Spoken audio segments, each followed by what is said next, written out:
नमस्कार। कार्यक्रम सक्षम छोरीको अर्को नयाँ श्रृङ्खलामा तपाईहरू सबैलाई हार्दिक स्वागत गर्न चाहन्छु। म निरज न्यौपाने। यो कार्यक्रम जागृति बाल तथा युवा सरकार नेपाल र क्यानलनको सहयोगमा एसडिजी स्टुडियोको प्रस्तुति हो। दर्शकबिन, यो कार्यक्रममा हामी सदैव जस्तै विशेष गरी छोरीका सवाललाई छलफल गर्ने र यो संवादमा ल्याउने जमर्को गर्ने गर्छौँ। यसै सन्दर्भमा नेपालमा आजभोलि अलि तथ्याङ्कगत रूपमा हेर्दा बालविवाहको सङ्ख्या बढ्दै गएको देख्न सकिन्छ। अझ भनौँ, बालविवाहको कुरा गर्दै गर्दा किशोर किशोरीहरू अझै बढी यो समस्यामा भएको देख्न सकिन्छ। यसै विषयमा हामीले विभिन्न अभियन्ताहरूसँग बालविवाह अन्त्य गर्न के गर्नुपर्छ भन्ने प्रश्नको जवाफ यो कार्यक्रमको सुरुवातमा प्रस्तुत गर्न चाहन्छौँ।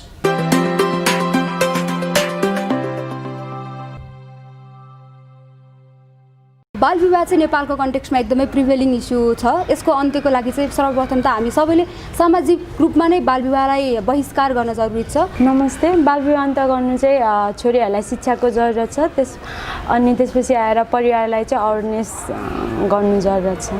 नमस्कार। चाइल्ड म्यारेजको यो सोसल इस्युलाई चाहिँ लिएर मेरो विचारमा बोल्नु पर्दाखेरि हामी सबैजना इन्डिभिजुअलहरू रेस्पोन्सिबल छौँ र मेनली चाहिँ फिमेल चाइल्ड स्पेसली आफै आफ्नो स्ट्यान्ड लिनु सक्ने भयो भने चाहिँ यो चाइल्ड म्यारेजलाई चाहिँ हामीले ग्रेजुअली र पर्मानेन्टली अन्त्य गर्न हामीले सक्छौँ। नेपालमा चाहिँ बाल विवाहको केस हेर्ने हो भने चाहिँ अरेन्ज म्यारेज भन्दा पनि अहिले चाहिँ लभ म्यारेजको केसहरू चाहिँ बढ्दै गइरहेको छ। त्यही भएर मलाई के लाग्छ भने स्थानीय तहहरूमा चाहिँ सचेतनामूलक कार्यक्रमहरू हुन जरुरी छ, ताकि उहाँहरू बालबालिकाहरू चाहिँ आफ्नो करियरमा पछि के कस्तो इफेक्ट पर्छ र आफ्नो फिजिकली होइन शारीरिक असरहरू के पर्छ भन्ने कुरामा चाहिँ अवेर हुनु पर्यो। अनि त्यसै गरी अहिले भएको लज र रुल्सहरू इम्प्लिमेन्ट हुनु पर्यो। बाल विवाह अन्त्य गर्नका लागि हरेक व्यक्तिहरू बाल विवाह भएको ठाउँमा चाहिँ समावेश नहुने र सामेल नहुने र प्रहरीले पनि भएका बाल विवाहहरूलाई मेलमिलाप नगरेर त्यसलाई कानुन बमोजिम कानुन गर्यो भने चाहिँ बाल विवाह अन्त्य हुन्छ। मेरो विचारमा चाहिँ नेपालमा चाहिँ बाल विवाह हुनुको मुख्य कारण भनेको चाहिँ अशिक्षा हो जस्तो लाग्छ। किनभने अझै पनि गाउँतिर हेर्ने हो भने धेरै मान्छेहरू अशिक्षित छन्। त्यही कारणले चाहिँ बाल विवाहहरू भइरहेको छ। बाल विवाह हुँदाखेरि के हुन्छ, कसो हुन्छ, त्यसको कन्सिक्वेन्सेस थाहा छैन। त्यस कारणले चाहिँ दुवै अभिभावक प्लस बालबालिकालाई चाहिँ हामीले शिक्षा दियो भनेदेखि चाहिँ केही हदसम्म भने पनि बाल विवाह न्यूनीकरण हुन्छ जस्तो मेरो विचार। हरेक बालबालिका र अभिभावकहरूलाई चाहिँ सँगसँगै राखेर उनीहरूलाई चाहिँ बालविवाह पश्चात हुने कन्सिक्वेन्सेसहरू जस्तै विवाह दर्ता, जन्म दर्ता आदि र राष्ट्रबाट प्राप्त हुने सुविधा कटौतीबारे चाहिँ उनीहरूलाई बेलैमा जानकारी दिनुपर्छ जस्तो मलाई लाग्छ। बाल विवाह भनेको बच्चामै बिहे गर्नु हो, यो एउटा नराम्रो प्रथा हो। यो बन्द गर्न मेरो ओपिनियनमा मान्छेहरूले स्कुलमा मात्रै होइन घरमा पनि अवेरनेस गराउनुपर्छ। मेरो विचार चाइल्ड म्यारेजमा यस्तो छ, चाइल्ड म्यारेज अझसम्म यो सोसाइटीमा चल्दै आएको एउटा नराम्रो प्रथा हो। हामीले यो हटाउन पहिला सुरुमा अवेरनेस रेज गर्न सक्नुपर्छ। यसको लागि सबै पब्लिक पार्टिसिपेसन इक्वली हुनुपर्छ। हामी सबै पब्लिक अवेर हुनुपर्छ यो नराम्रो यो सोसल लेभलमा। अनि हामीले मात्र होइन, गभर्मेन्टले पनि हल्का प्लान्स र पोलिसिजहरू राम्ररी इम्प्लिमेन्ट गर्नुपर्छ। गभर्मेन्टले अलि स्ट्रिक्ट पार्यो भने यो प्रथा सकिने सम्भावना हुन्छ। दर्शकबिन, यो जवाफले पनि तपाईहरूलाई देखाइसकेको छ कि बालविवाह अन्त्य गर्न एउटा व्यक्ति, समाज र परिवार र राष्ट्र अर्थात् स्थानीय सरकारको भूमिका कस्तो छ भन्ने कुरा यो अभियन्ताहरूको आवाजबाट तपाईँ बुझ्न सक्नुहुन्छ। यसै सन्दर्भमा आज हामीले यो कार्यक्रमलाई अलि भिन्न बनाउने प्रयास गर्दै गर्दा गुड नेबर्स इन्टरनेसनल नेपाल र क्रीडा नेपालको सहकार्यमा विभिन्न सञ्जालहरूसँगको समन्वयमा भर्खर मात्रै राष्ट्रिय कचहरी कार्यक्रम अल्फा हाउस बानेश्वरमा सम्पन्न भएको थियो। त्यो कचहरीमा विशेष गरी बाल विवाह न्यूनीकरण गर्न संवाद छलफल र विमर्श भएको थियो। यो विमर्श आजको यो कार्यक्रममा प्रस्तुत गर्न गइरहेका छौँ।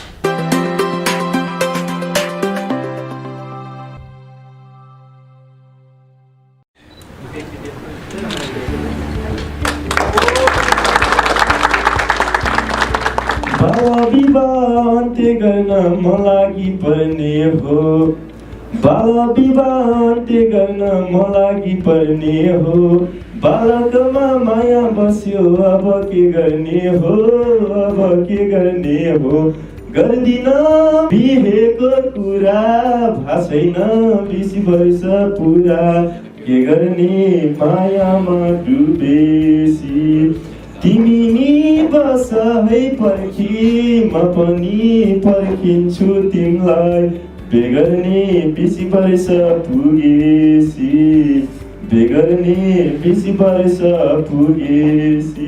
अवसर वी आर द फ्युचर्स, बाल विवाह अन्त्य गरौँ भन्ने मूल नाराका साथ कर्णाली एकीकृत ग्रामीण विकास तथा अनुसन्धान केन्द्र क्रीडाकले गुड नेबर्स इन्टरनेसनलको सहयोगमा बाल कचहरी कार्यक्रम गर्दै आएको छ। यो विकासमा क्षेत्रीय असमानता जो पहिला थियो त्यसको चाहिँ मेन अभियान लिएर चाहिँ स्थापना भएको क्रीडा नेपाल आज 20औं वर्षमा प्रवेश गर्दाखेरि पनि यो विकासमा चाहिँ हाम्रो असमानताको चाहिँ सवाल छँदैछ। त्यसमा पनि अरू सवालहरू थपिराखेका छन्। ती सवालहरूले गर्दाखेरि चाहिँ देश विकास, व्यक्तिगत विकास, समाज विकासमा चाहिँ बाधक भइरहेका छन् भन्ने चाहिँ ठहर अनुरूप आज हामी बाल कचहरी, बाल विवाहको अन्त्यको लागि चाहिँ बाल कचहरीको राष्ट्रिय सम्मेलन गर्न गइरहेका छौँ।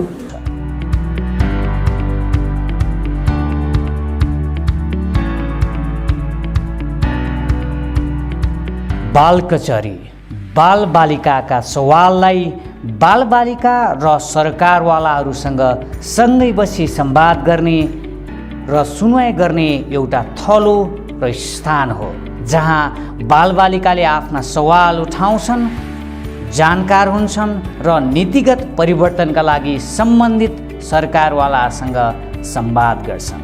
आफै भागेर पनि बिहा गर्नु छ र यसका न्यूनीकरण गर्नका लागि तपाईले के भूमिका खेल्नुहुन्छ? म काठमाडौँ आउने बित्तिकै 1 महिनाको करिबको कुरा हो। यहाँ बसिरहँदाखेरि एकजना मुसर टोलबाट चाहिँ मलाई फोन आएको थियो र 7 जनाको बिहे 2 दिनको ग्यापमा गरेर 7 जनाको बिहे हुँदै थियो र उनीहरूको उमेर चाहिँ 16 वर्षभन्दा नि तल, कोहीको 12 छ, कोहीको 15 छ, कसैको 16 छ भनेर 7 जनाको विवाह हुँदैछ भनेर पत्रकारले नै मलाई फोन गरेर जानकारी गर्नुभएको थियो उहाँकै गाउँमा र स्वयं उहाँले नै त्यो न्युज पब्लिस पनि गर्नुभएको थियो। र त्यसपछिको मैले 3 दिनसम्म त्यो कुरालाई चाहिँ प्रहरी माध्यमबाट, किनकि त्यहाँ हामी स्वयं उपस्थित हुन गाह्रो पर्ने र त्यहाँनिर गयो भने एकपल्ट त एकताका त आफै लखटिएको पनि अवस्था आएको थियो। प्रहरीले खेल्नुपर्ने भूमिका या त्यो उजुरी मात्र दिइरहनु पर्ने या मौखिक उजुरी मैले दिइरहँदाखेरि, फोनबाटै दिइरहँदाखेरि आफ्नो नाम नम्बर सब चिज टिपाइरहँदाखेरि त्यो एक्सन किन लिइँदैन? लभ म्यारेजलाई सँगसँगै हामीले किन माया गर तर विवाह 20 वर्ष पारी मात्रै गर है भनेर त्यसरी पनि हामीले कुरा गरेँ। माया गर्न त पाइन्छ नि, माया गर्नु विवाह गर्नु हो त भनेर हामीले भाइ बहिनीहरूसँग त्यसरी छलफल गर्ने गरेर यसरी रोक्ने कुराहरू गरेका छौँ। कुनै प्रहरी अधिकारीले जे काम गर्न उसलाई ड्युटी जिम्मेवारी दिएको छ त्यो गरेन भने त्यस बापतमा त्यो चाहिँ उत्तरदायित्व उसैले बिहोर्नुपर्छ, त्यसको जवाफदेहिता त्यसैले बिहोर्नुपर्छ। अब त्यो जवाफदेहिता उसलाई चाहिँ दिनको लागि हामीले के गर्छौँ? त्यसले कारवाही गरेको रहेनछ भने, उसले आफ्नो चाहिँ ड्युटी पालन गरेको रहेनछ भने, गरेको छैन भन्ने कुरो थाहा पाउनु पर्यो। कारवाही गर्ने अथवा हामी ओभरसाइडमा बस्ने निकायहरूले त्यो कुरा थाहा पाउनु पर्यो। तपाईँले प्रहरीलाई खबर गर्नुभयो, त्यहाँको महिला सेललाई खबर गर्नुभयो, तर गरेन भन्ने कुरा आएको छ। मलाई अझै एक्ज्याक्ट त्यो कुन प्रहरी इकाइ रहेछ त्यो तपाईँले मलाई दिनु होला लेखेर। यो कारवाही गराउने काम म गर्छु। यदि कारवाही नगरेको रहेछ, कसैको लापरवाही अथवा कसैको इग्नोरेन्स रहेछ भने त्यसलाई म त्यही हिसाबले चाहिँ कारवाही गर्ने म प्रतिबद्धता पनि व्यक्त गर्न चाहन्छु। सामाजिक सञ्जालको दुरुपयोगले धेरै बाल विवाह भइरहेको छ, त्यो सबैलाई थाहा छ, तर त्यसलाई न्यूनीकरण गर्नको लागि के गर्न सकिएला त? हाम्रो चाहिँ अलिक ग्रामीण परिवेशमा हाम्रो विद्यालय छ। यो विद्यालयमा बेला बेलामा भाइ बहिनीहरू एब्सेन्ट भइरहनुहुन्छ अनि एब्सेन्टको कज खोज्दै जाँदाखेरि एउटा सानो 3 कक्षामा पढ्ने यही साल पढ्दै हुनुहुन्छ एकजना सानो भाइ हुनुहुन्छ उहाँलाई मैले पटक पटक तपाईँ किन एब्सेन्ट हुनुहुन्छ भनेर क्वेसन गरेँ उहाँले चाहिँ बताउन चाहनु भएन म घरतिरै बस्छु म्याम भनेर झुट बोल्नुभयो अनि उहाँको प्यारेन्ट्ससँग म पुगेँ प्यारेन्ट्सले पनि झुट बोल्नुभयो उहाँ बाबु घरतिरै बसेको हो म्याम कहिले बिरामी छ भने कहिले के छ भने छल्नुहुन्थ्यो अनि उहाँको साथीहरूबाट मैले के थाहा पाएँ भने गाडीमा सहयोगी बस्ने शनिबार र आइतबार प्रायः जस्तो उहाँ विद्यालय आउनु हुन्थेन अनि गाडीको सहयोगी लुकी लुकी बस्ने हामीबाट चाहिँ प्यारेन्ट्सले पनि हामीलाई लुकाइदिनुहुन्छ बच्चाले पनि हामीलाई झुट बोलिदिनुहुन्छ अब यस्तो अवस्थामा हामीले कसरी समस्या समाधान गर्ने हामीले गर्ने ठाउँ पनि केही नहुँदो रहेछ। यो कार्यक्रमले नेपाल सरकारको रणनीति र दिगो विकास लक्ष्य 2030 सम्म बालविवाह अन्त्य गरौँ भन्ने मूल नारालाई सार्थक तुल्याउँदैछ। बालविवाह अन्त्यका लागि क्रीडाले विभिन्न सरकारवालाहरूसँग नेपालमा प्रदेश 3 गण्डकी प्रदेश सुदूरपश्चिम प्रदेशका दार्चुला बाजुरा डोटी जुम्ला मुगु बर्दिया म्याग्दी पर्वत कास्की गोर्खा काठमाडौँ र ललितपुर जिल्लाहरूमा बाल कचहरी मार्फत बालविवाह अन्त्य गर्ने अभियानमा जुटिरहेको छ। खासै यो रुरल अर्बन एरिया यो सहरी ठाउँमा वा ग्रामीण ठाउँमा बाल विवाह बढी हुने ग्रामीणमा भन्ने पहिलाको विभिन्न रिसर्चले देखाएको थियो तर यो रिसर्चले के देखाउँछ भने बाल विवाहको सहर बजार कुनैले केही असर पार्दैन। यो संवाद यो सुनवाई हुँदै थियो मङ्सिर 2 गते अल्फा हाउस बानेश्वरमा। यो एउटा इभेन्ट होइन यो एउटा क्रियाकलाप होइन यो एउटा अभियान हो जुन अभियान हाम्रा बाल क्लबका भाइ बहिनीहरूले सुरु गरे गाउँबाट र त्यसलाई चाहिँ हामीले बिस्तारै बिस्तारै प्रदेश स्थानीय तह जिल्ला र राष्ट्रिय स्तरमा यो ल्याएका छौँ र यसको नाम राखेका छौँ अवसर we are the future we are your lovely children present but we are the future of the nation. बाल अधिकार सम्वर्धन नेपालमा बालविवाहको अन्त्य विषयक राष्ट्रिय बाल कचहरी बालबालिकाले आफ्ना सवालहरूमा प्रश्न र जिज्ञासा सँगसँगै सुनवाई गर्दै थिए। बालविवाह अन्त्यका लागि आज हामी कानुनीगत कार्यान्वयनमा किन पछाडि परेका छौँ? बालबालिकाहरूलाई शिक्षित बनाउने काम मात्र नभई अवेरनेस गर्ने कार्यक्रम त गऱ्यौँ तर आज बालबालिका आफै विवाह गरेर जाने सङ्ख्या बढ्दैछ। यसलाई न्यूनीकरण गर्न के गर्न सकिन्छ? पत्र पत्रिका अर्थात् सञ्चार माध्यमहरूले बालविवाह अन्त्य गर्न कस्तो भूमिका खेल्छ र खेल्दैछ? प्रहरीले हाम्रा आवाजहरूलाई समयमा किन सुन्दैन? नेपाल सरकार स्थानीय सरकार अझै पनि यो विषयलाई आफ्नो चासो किन बनाएको छैन? जस्ता प्रश्नले यो राष्ट्रिय बाल कचहरी गुन्जिएको थियो। विद्यालय तहमा कतिपयले पारिवारिक संरक्षण नपाएको कारणले बाल विवाह गर्न बाध्य भएका घटना पनि छन्। यसलाई कसले कसरी न्यूनीकरण गर्न सक्छ र यस्ता बालबालिकाले कसले संरक्षण गर्ने? विद्यालयको पाठ्यक्रममा हामीले केही सुधार गर्नुपर्ने छ कि यसलाई अझै न्यूनीकरण गर्न? बालबालिकाले एजुकेसन त पाछन् त्यो एजुकेसनलाई कसरी म्यानेज गर्ने? एजुकेसनको प्र्याक्टिकल इम्प्लिमेन्टेसन पार्टमा कुन निकायले कसरी भूमिका निर्वाह गर्छ? एउटा थियो लभ म्यारेजको कुरा एउटा थियो होइन मलाई त्योसँग रिलेटेड रहेर जोड्न मन लागेको कुरा चाहिँ चाइल्ड म्यारेजको म्याक्सिमम कारणहरू अल नेपालभर कारणहरू धेरै जस्तो सेम सेम हुन्छन् केही मात्र डिफ्रेन्ट हुन्छन्। यो लभ म्यारेजको कुरा अल नेपालभरि नै यो लागु हुन्छ चाइल्ड म्यारेजको कुराले हेर्दाखेरि। अनि उहाँ आयोजक जीवहरूले आइडेन्टिफाई गर्नुभयो अब लभ म्यारेजबाट धेरै चाइल्ड म्यारेज हुन्छ होइन लभ भएर अब के गर्दै हुनुहुन्छ त तपाईँहरूको नेक्स्ट प्लान के होइन? लभबाट हुने विवाहलाई कम गर्नको लागि तपाईँ के गर्दै हुनुहुन्छ अहिले गर्नु भएको भए र आगामी दिनमा के गर्नुहुन्छ त? म जब कार्यक्रममा आएँ चाइल्ड म्यारेजको यो क्याम्पेनमा जाँदाखेरि जहिले पनि हामीले आइडेन्टिफाई मात्र गर्छौँ समस्या खै त सोल्युसन अब के गर्ने त? कम त गर्नु पर्यो नि होइन? हामीसँग ऐन कानुनहरू थुप्रै छन् चाहे त्यो मुलुकी अपराध संहिता ऐनको कुरा गरौँ त्यसै गरी मुलुकी फौजदारी कार्यविधिको संहिताको कुरा गरौँ बालबालिका सम्बन्धी ऐनको कुरा गरौँ त्योभन्दा पनि माथि चाहिँ हाम्रो संविधानलेको धारा 39मै प्रष्ट रूपमा चाहिँ बाल विवाहलाई चाहिँ गैर कानुनी भनेर लेखेको छ। हामीले केही सफलता कथाहरू पनि गरेका छौँ, जस्तो मोडेल च्याम्पियनहरू यस्ता बाल क्लबका अगुवाहरू छन्, उहाँ बाल क्लबहरू छन् जसले बाल विवाह विरुद्धमा निकै नमुनायोग्य काम गरेका छन्। यसले अरूलाई इन्करेज गरोस्, एउटा उदाहरणको रूपमा लिन सकोस् भनेर हामीले एकदम मोडेल च्याम्पियनका सक्सेस स्टोरी पनि गरेका छौँ। कानुनहरू थुप्रै बनेका छन् होइन, थुप्रै अघि भन्नु कानुन थुप्रै छ। हाम्रो चाहिँ संविधान एकदमै चाहिँ प्रोग्रेसिभ छ, बाल अधिकारको लागि पनि काम गर्छ। विवाह गर्नु भनेको 1963मा 1963मै बाल विवाह उन्मूलन भएको यो देशमा भनेपछि अहिले पनि कानुनले समाधान हुँदैन, मात्रैले समाधान हो। कानुन एउटा इम्पोर्टेन्ट पार्ट हो, तर समाधान यसले मात्रै हुँदैन भन्ने कुरा चाहिँ हाम्रो कानुनबाटै थाहा कुरा भएको कुराहरू हो। तर कानुनमा पनि के भयो भने बाल विवाह भयो भने त बाल विवाह गर्नलाई पनि गरेको छ अहिले, गराउनेलाई पनि, र अब हुँदा हुँदा त बच्चाहरू जसले बाल विवाह तिनीहरूलाई पनि कानुनको अनुसार चाहिँ उनीहरूलाई पनि पेनलाइज गर्ने भन्ने किसिमको छ। तर बाल विवाहबाट प्रभावित भएकाहरूलाई चाहिँ पुनर्स्थापना गर्ने, उनीहरूको शिक्षा दीक्षाका कुराहरू, विवाहित किशोरीहरूको शिक्षा दीक्षाका कुरा, त्यस्तो कुरामा चाहिँ मौन छ। त्यसकारण हाम्रो अभियान भने के हुनु पर्यो भने यदि त्यस्तो भएको खण्डमा त्यस्ता बाल विवाह प्रभावित भएका बालबालिकाहरूलाई हामीले उनीहरूलाई शिक्षा दीक्षाका कुराहरू कसरी ल्याउने, उनीहरूलाई पुनर्स्थापना कसरी गराउने, जुन चाहिँ बाल विवाहलाई न्यूनीकरण गर्ने चाहिँ सन्दर्भमा बाल विवाहको क्षेत्रमा काम गर्ने विभिन्न व्यक्तित्वहरू, विभिन्न बुद्धिजीवी व्यक्तित्वहरू, सङ्घ संस्थाहरूले पनि त्यो बाल विवाह हामीले बदर्ता गऱ्यौँ, कागजी रूपमा त्यसलाई राख्यौँ, रेकर्डमा राख्यौँ, तर त्यस पश्चात उनीहरू कस्तो अवस्थामा छन् भनेर चाहिँ बुझिदिएको भए पनि अलिकति बाल विवाहमा चाहिँ न्यूनीकरण आउने थियो जस्तो लाग्छ। यसरी हेर्दा नेपाल बाल विवाह गर्ने दक्षिण एसियाली मुलुकका प्रमुख देशहरूमध्ये बाङ्लादेश र भारत पछाडि तेस्रो स्थानमा पनि पर्दछ।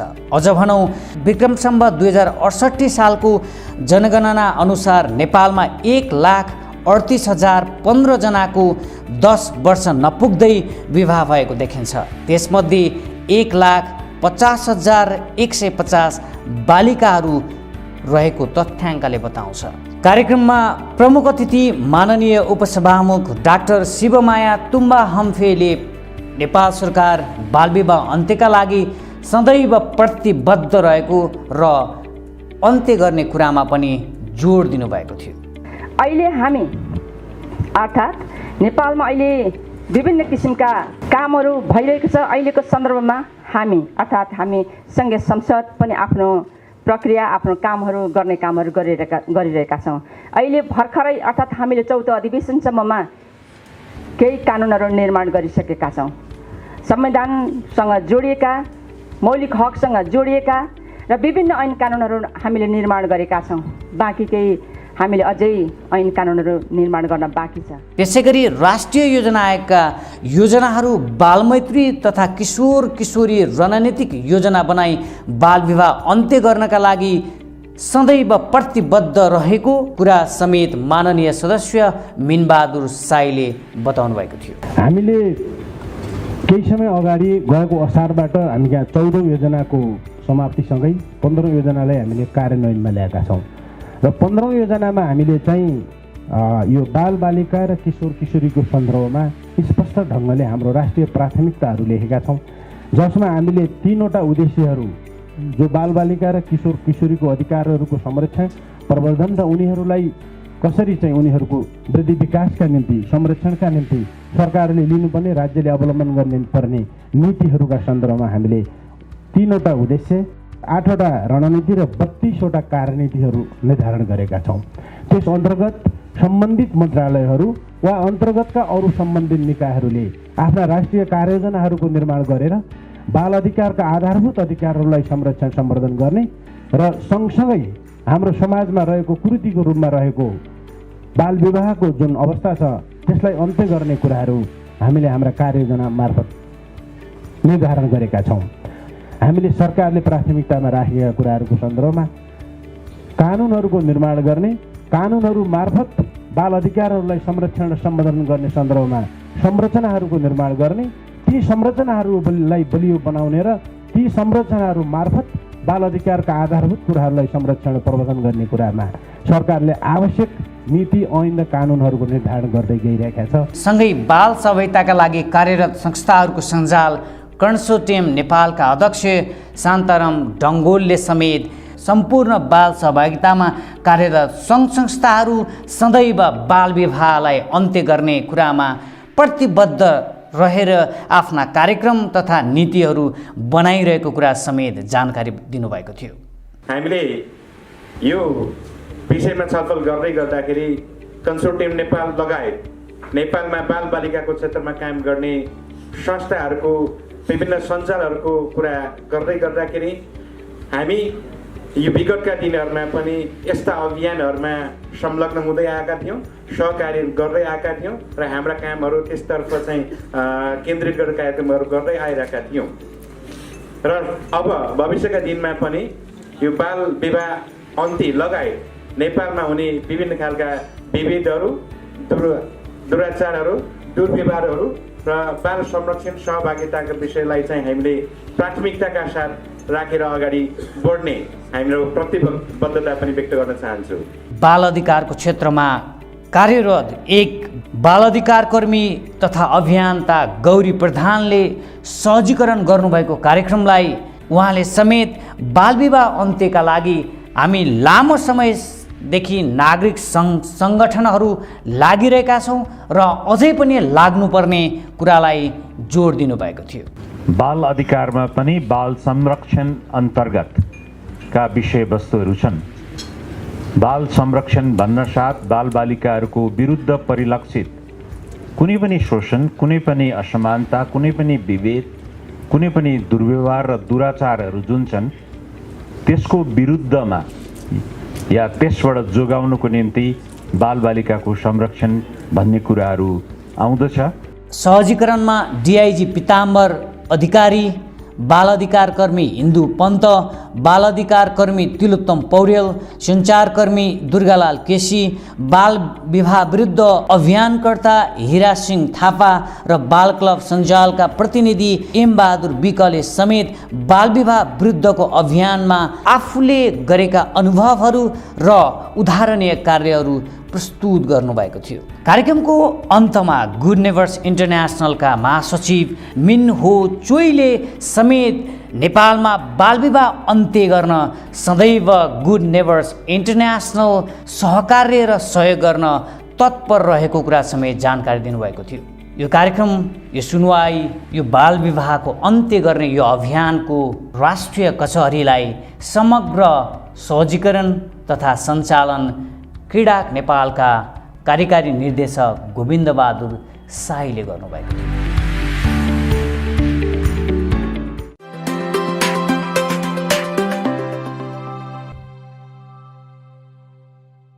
दर्शकबिन, हामीले यो श्रृङ्खलामा जब जब बालविवाह अन्त्यको कुरा गर्छौँ, जब जब बालविवाह अन्त्यको जिम्मेवारीको कुरा गर्छौँ, त्योभन्दा महत्त्वपूर्ण कानुनी र समाजको अवस्थाको बारेमा बुझ्न उत्तिकै आवश्यकता छ।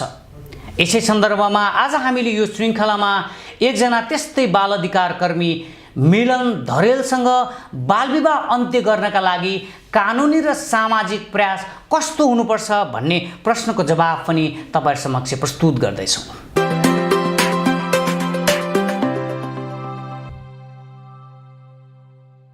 नमस्कार, म मिलन धरेल, बाल अधिकार कर्मी।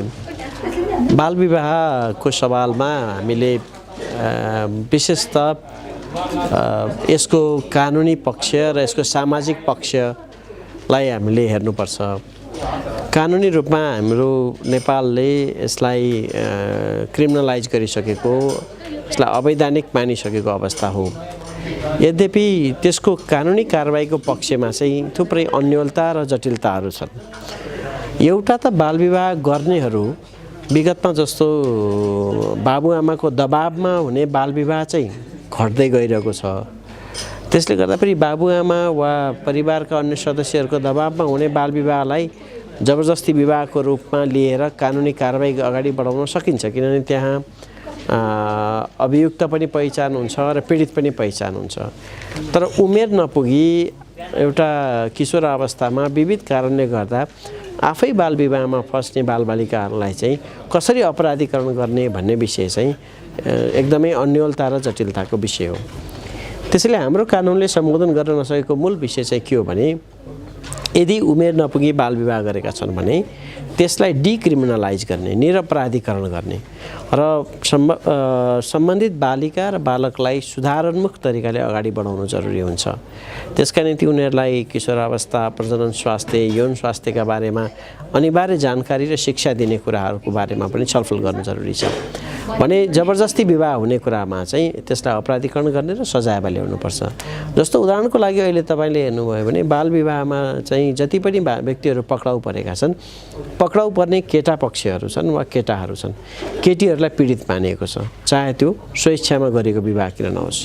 र कतिपय घटनाहरू स्वेच्छामा गरेको बालविवाह भएको कारणले गर्दा कानुनकै डरले कानुनभित्र आउन सक्दैनन्। यसले गर्दा झन् अपराध लुक्ने अवस्था रहन्छ।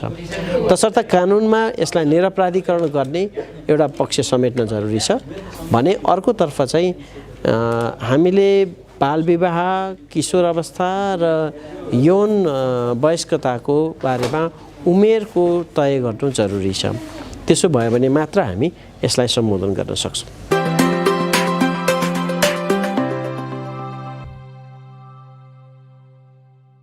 दर्शकबिन, यो श्रृङ्खला पक्कै पनि तपाईँहरूलाई अत्यन्त रोचक, अत्यन्त जिम्मेवारी र अत्यन्त सान्दर्भिक रह्यो होला भन्ने कुरा हामीले पूर्ण विश्वास गरेका छौँ। सँगसँगै यो श्रृङ्खला हेरिसकेपछि तपाईँहरूले हामीलाई सुझाव, सल्लाह र प्रतिक्रिया दिनुहुन्छ भन्ने पनि पूर्ण अपेक्षा गरेका छौँ। तपाईँले यो टेलिभिजनमा हेर्ने समय र फुर्सद पाउनु भएन भने पनि हाम्रो एसटिजी स्टुडियोको युट्युब च्यानलमा गएर पनि तपाईँहरूले हेर्न र सब्सक्राइब गर्न सक्नुहुन्छ। यदि भन्दै यो कार्यक्रमबाट म बिदा हुन चाहन्छु। नमस्कार।